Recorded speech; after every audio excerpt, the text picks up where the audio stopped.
Well, good morning. Happy Monday to you. It is Monday, October 4th, 2024.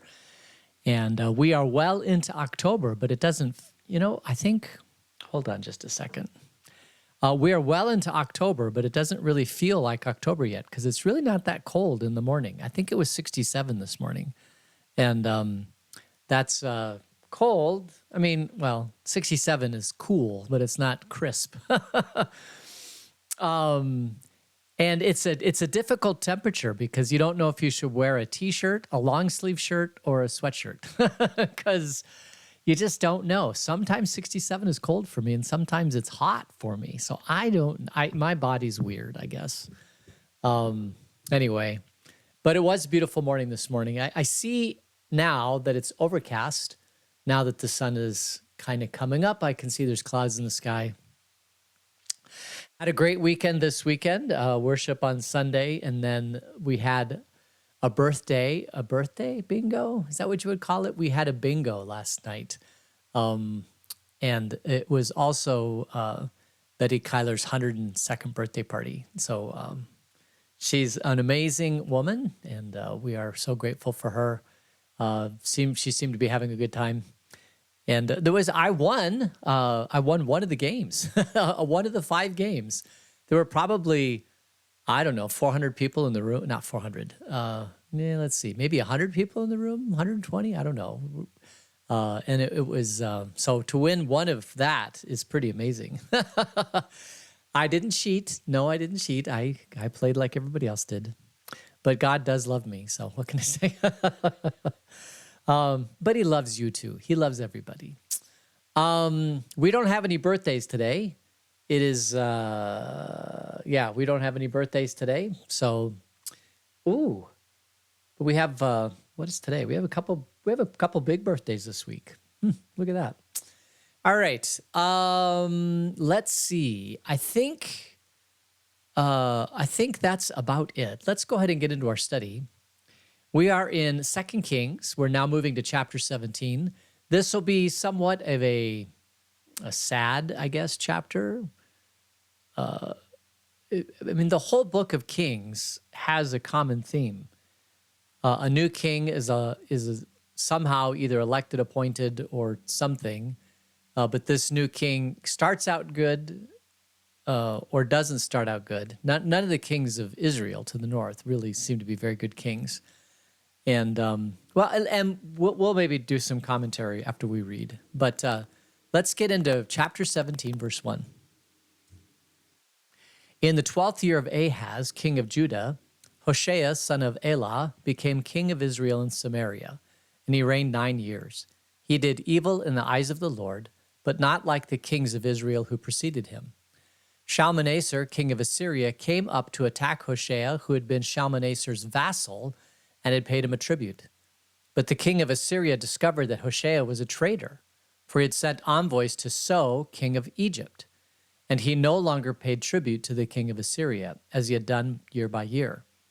Therefore Shalmaneser seized him and put him in prison. The king of Assyria invaded the entire land, marched against Samaria, and laid siege to it for 3 years. In the 9th year of Hoshea, the king of Assyria captured Samaria and deported the Israelites to Assyria. He settled them in Hala, in Gozen, on the Habor River, and in the towns of the Medes. So this king, Ahaz, in the 12th year of Ahaz, who's king of Judah, you get Hoshea. And how now he is the king. And he ends up being the last king of Israel to the north, with the capital at Samaria. And he had been paying a tribute to the Assyrian king, and the tribute stopped, and this was Shalmaneser. The tribute had stopped, and somehow Shalmaneser found out that Hoshea was trying to make a side deal with Egypt. This king, probably a pharaoh of Egypt named So. And so he decides to come and capture this guy. Now, I guess he could have killed him, but he didn't kill him. Instead, he takes him back and throws him in prison. And then he lays siege to Samaria for 3 years. And then he decides to capture all of Samaria and deport the Israelites back to his hometown, or at least settle them in Hala, in Gozan, in the Harbor River, in the town of the Medes. So just a couple comments here. Let's look at the deportation. This is the deportation by Shalmaneser, king of Assyria. And if I bring up the chart, you can see that here's Samaria, and here's Assyria, and the deportation by Shalmaneser is this red line. So you can see that they go from Samaria all the way up to Gozam and to Nineveh. Now, if you've heard of Nineveh before, that's where Jonah, right, went and prophesied to Nineveh. Didn't like so the Ninevites, if you remember, Jonah's like, do not send me to Nineveh. That is a horrible place, but God sends him to Nineveh anyway.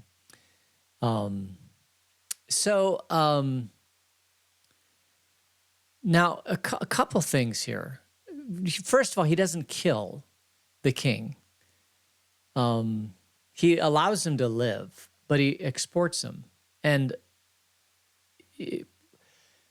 we don't know what his military strategy was. I don't know what his military strategy is. It's certainly not given here. But one of the things that I kind of think is a universal truth that we all know instinctively, but maybe I'll put some context on it. And that is that land of and by itself, land has no value whatsoever, zero value.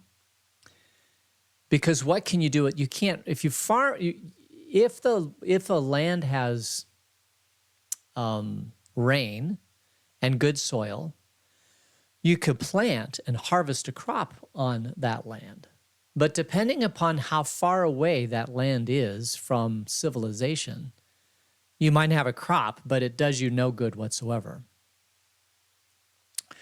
So land only becomes valuable, right, if it is located near a city. Because cities are where people congregate, where you get commerce, and where you get activity, and you can live. If you live out in the middle of nowhere as a hermit, which the Israelites did for 40 years, you can survive, but you need a city. Now, the Israelites did have a city. It was a traveling city. It was the whole tribe of Israel. They traveled around, and they wandered for 40 years in the desert, in the wilderness, getting in an obscure way, in a meandering way, they finally arrived at the promised land. But land has no value unless you have people. So when this king comes, Shalmaneser, and he conquers Samaria, what he ends up doing is taking the people from Samaria and exporting them back to his homeland, maybe as slaves, maybe as workers, maybe as just bodies, because the more bodies you have, the more valuable your land becomes. And politicians know this. The only thing that brings value to land, right, is people.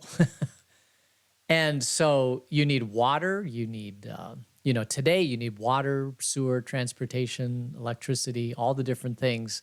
I think, you need all these different things that make a land habitable. But ultimately, what makes a land valuable is the people. If you'll remember, Las Vegas was just this barren desert land 100 years ago. There wasn't a person living there. Who would live in the desert of Las Vegas? But you bring a whole bunch of people there, and you develop a city, where people from all over the world come, for entertainment, for gambling, and then all of a sudden it becomes one of the most valuable cities in the world, and the property adjacent to that is the most valuable city in the world, right? Same thing is true with Europe. Same thing is true with anywhere. If you can get more people to your location, the location becomes more valuable. So I'm wondering if perhaps this Shalmaneser is getting these people there because he wants to add value to his land. And bringing slaves into the land brings value to your land, because now all of a sudden you've got You've got human labor and human capital that can till the soil, plant the seeds, harvest the seeds, and all of a sudden you get a crop. And you've even got people that you could force to take the crop somewhere. So, because you would think, and the reason why I'm bringing this up is because you'd think that if Shalmaneser, king of Assyria, conquers this land, conquers Samaria, that he would, create Samaria as a vassal state to him. But maybe what he wants is just all the capital and the people, so he can bring him back and deport him to these two places, Nineveh and Gozam, so that it makes them more valuable. I don't know. But he decides to conquer Israel, and he exports the people, and he conquers and lays siege to the capital of Samaria. All right, verse 7. All this took place because the Israelites had sinned against the Lord their God, who had brought them up out of Egypt, from under the power of Pharaoh, king of Egypt. They worshipped other gods and followed the practices of the nations of the Lord had driven out before them, as well as the practices that the kings of Israel had introduced. The Israelites secretly did things against the Lord their God that were not right. From watchtower to fortified city, he built themselves high places in all the towns. They built themselves high places in all the towns. They set up sacred stones and Asherah poles on every high hill and under every spreading tree. At every high place they burned incense, as the nation whom the Lord had driven out before them had done. They did wicked things that aroused the Lord's anger. They worshipped idols, though the Lord had said, "You shall not do this." The Lord warned Israel and Judah through all the prophets and seers, "Turn away from your evil ways. Observe my commands and decrees in accordance with the entire law that I commanded your ancestors to obey, that I delivered to you through my servants, the prophets. But they would not listen and were as stiff-necked as their ancestors who did not trust in the Lord their God. They rejected his decrees and the covenant he had made with their ancestors and the statutes he had warned them to keep.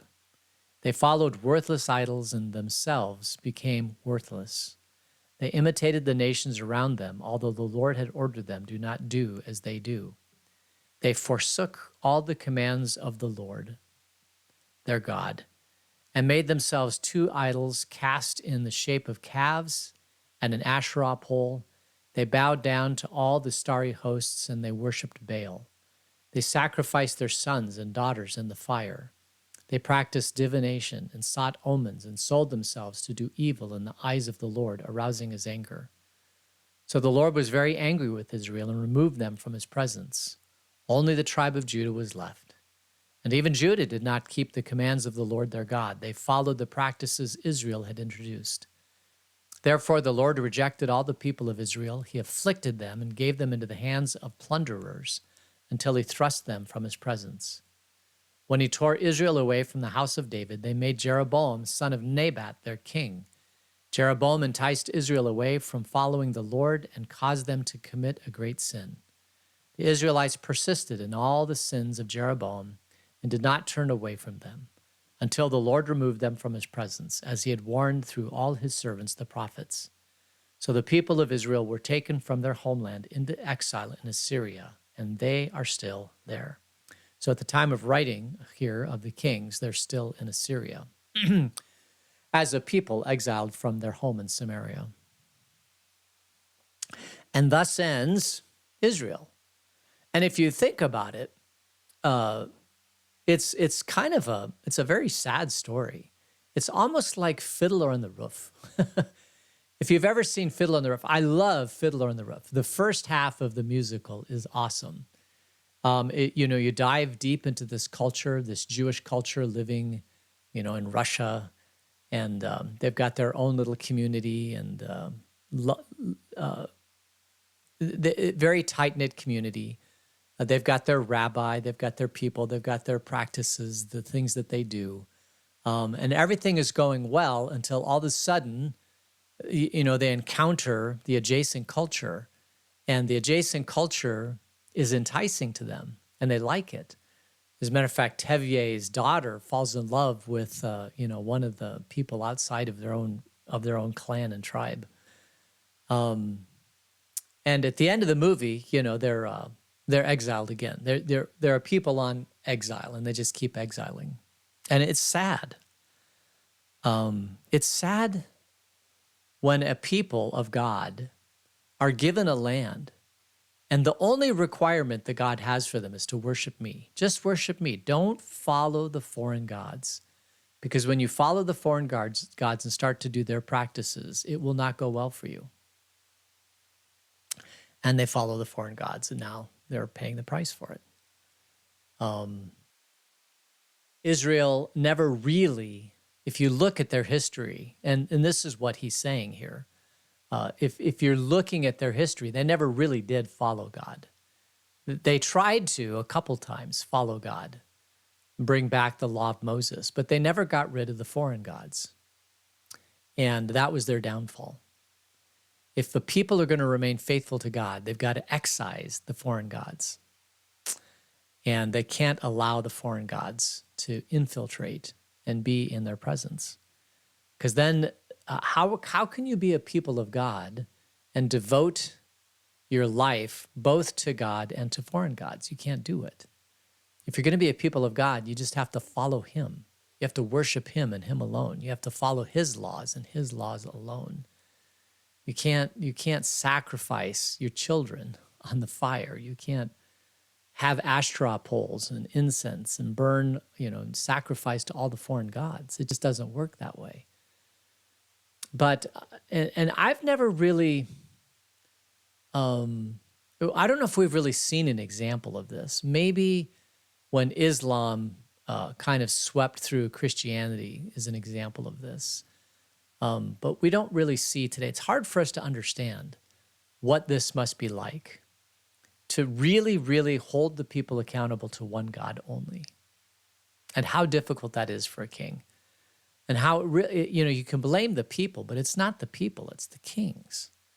The kings, the people could have held the kings accountable, I suppose. The prophets came and told them, "You're not following God." You're not doing what God requires, but the kings would not listen to the prophets, and the people would not listen to the prophets, and the people would not depose the kings. So this ends up being Israel's downfall. The other thing I wanted to just briefly think about is this a punishment by God because they wouldn't worship God and God alone? Is this a punishment by God to allow the Assyrians to come in and deport them? That is how I've always thought of this. But another possible interpretation that I've been thinking about in a lot of different ways is it because they wouldn't follow God's law and follow God's law alone and hold everybody accountable to God's law, that the internal conflict of the nation became so great that they were no longer able to hold up against the Assyrians? In other words, it wasn't necessarily that God was angry, but that because they weren't following God and his decrees, they just were not be able to stay together as a nation. Like every nation that has fallen usually falls because of internal conflict. If you go back in history, almost every nation, the Roman Empire, all these different empires that exist, when you have a strong leader and the strong leader unites that nation so that there's no internal conflict and that they're all united, they're all moving forward to the same location, the same that they're more about what can they do as a nation than it is about the power of the people who lead the nation, right?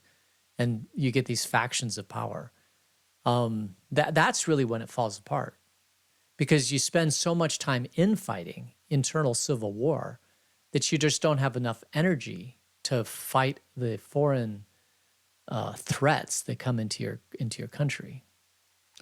And one of the ways that Israel could have save themselves would be to the whole entire nation put away all the idols and worship one God and one God only, be united as a nation, to pray for God's deliverance and guidance when the threats came. But Israel just never did that. They never got rid of the foreign gods. And so that divided them as a nation. And so you end up with internal civil war. It doesn't really talk about civil war.